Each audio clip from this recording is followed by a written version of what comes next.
IIM UPSC tuitions only in Tirumala IAS institute Chaitanyapuri. Call చేసి ఇప్పుడే join అవ్వండి. క్రైస్తవ సోదరుడు, క్రైస్తవ ప్రచారకుడు ప్రవీణ్ పగడాల గారు మృతి చెందిన దానికి మా ముస్లిం సమాజం తరఫున వారికి వాళ్ళ కుటుంబానికి ప్రగాఢ సానుభూతి తెలియజేస్తున్నాం. అదేవిధంగా ప్రవీణ్ పగడాల గారి ఆత్మకు శాంతి చేకూర్చాలని చెప్పి ఈరోజు మనం ఇఫ్తియార్ తర్వాత అతని కోసం కూడా దువా చేయడం జరిగింది.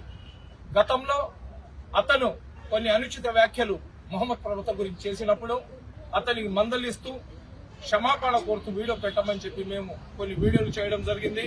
మనం పెట్టిన వీడియోలకు స్పందిస్తూ అతను క్షమాపణ కోరిన తర్వాత ఇస్లాం ధర్మాన్ని అనుసరించే మేమందరం కూడా అతనికి క్షమించి అతని గురించి మేము పట్టించుకోవడం వదిలేసినాం.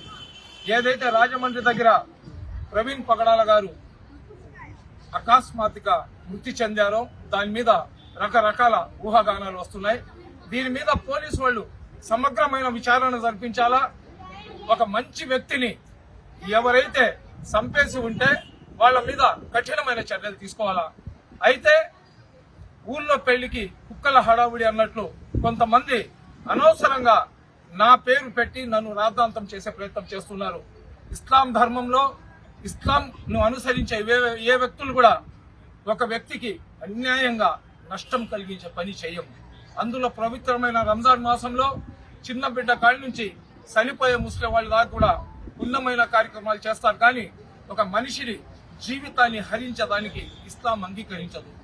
ఏదేమైనా కానీ అతనికి అది యాక్సిడెంటా లేదా మర్డరా అనేది ఖచ్చితంగా రాష్ట్ర ముఖ్యమంత్రి, అదేవిధంగా లోకేష్ బాబు గారు, అదేవిధంగా హోమ్ మినిస్టర్ గారు, డీజీపీ గారు వీళ్ళందరూ కూడా అన్ని కోణాల్లో విచారణ జరిపించి ఎవరైతే దోషులు ఉంటారో వాళ్లకు ఉరి శిక్ష వేయాలని చెప్పి మేము డిమాండ్ చేస్తున్నాం.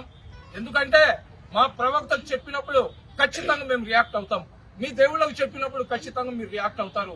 క్రైస్తవులకు చెప్పినప్పుడు, యేసు ప్రభుకు చెప్పినప్పుడు క్రైస్తవులు రియాక్ట్ అవుతారు. కానీ అతని ముఖం మేము చూడలేదు, మా ముఖం అతను చూడలేదు.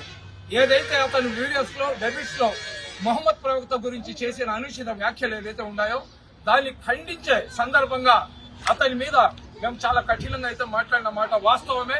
ఖచ్చితంగా అతను క్షమాపణ కోరిన తర్వాత అతనికి మేము క్షమించేసి అతని జోలికి మేము వెళ్లకుండా మా పనులు మేము చేసుకుంటున్నాం. నేను యావత్ క్రైస్తవ సోదరులకు చెప్తున్నాను, ఎవరో రెచ్చగొట్టి ఏదో చెప్తే అనవసరంగా మీరు కేసును పక్కదావ పట్టించేటట్లు రకరకాలుగా మీరు తెలిసి తెలియని పనులు కానీ చేసుకుంటే అసలైన దోషులు తప్పించుకొని దర్జాగా తిరిగే పరిస్థితి వస్తుంది. కాబట్టి దయచేసి మీ దగ్గర ఆధారాలు లేకుండా అనవసరమైన కామెంట్లు చేయబాకండి.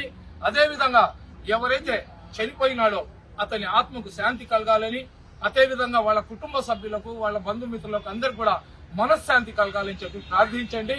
మేము కూడా అల్లా దగ్గర అతని గురించి వాళ్ళ కుటుంబం గురించి దువా చేస్తాం. అస్సలాము అలైకుం.